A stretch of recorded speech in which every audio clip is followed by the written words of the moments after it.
So the other day, a fellow actor calls me up and says, "Hey Maya, big pro-am coming up. How about a round of golf, babe?" And I say, "Really?" I mean, every actor has to have something to fill the void. For me, it's always been giving therapeutic massage. So the one and only time I met Mr. Knight came to me for a rub-down. Would have been in the late 90s, and he would have been in his late 90s. He was pretty spry for his age, you know, looked like a flexible bloke. But before we'd even really got started, I mean, I'd barely laid my hands on him. Mr. Knight, big Oscar, the Night Star, massive legend. He starts to cry. I said, "It's all right, mate." He reminded me of one of those guys who had been to war. He had no sensation, just monster stress.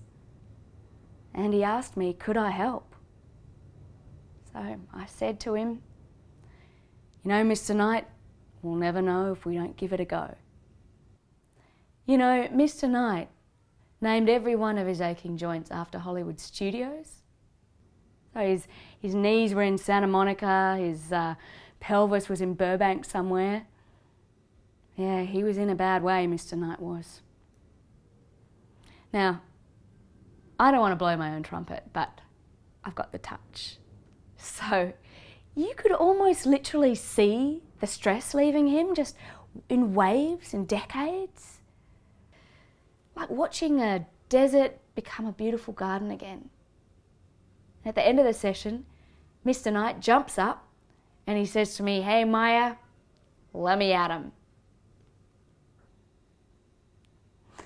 In the next years, his last years, I got reports from friends who had seen Mr. Knight back on the streets of Beverly Hills, his scripts and his portfolios, knocking on doors, pitching projects like the indefatigable wanker he always was. Yeah, back with hope in his heart. Sometimes you just got to unstress, you know?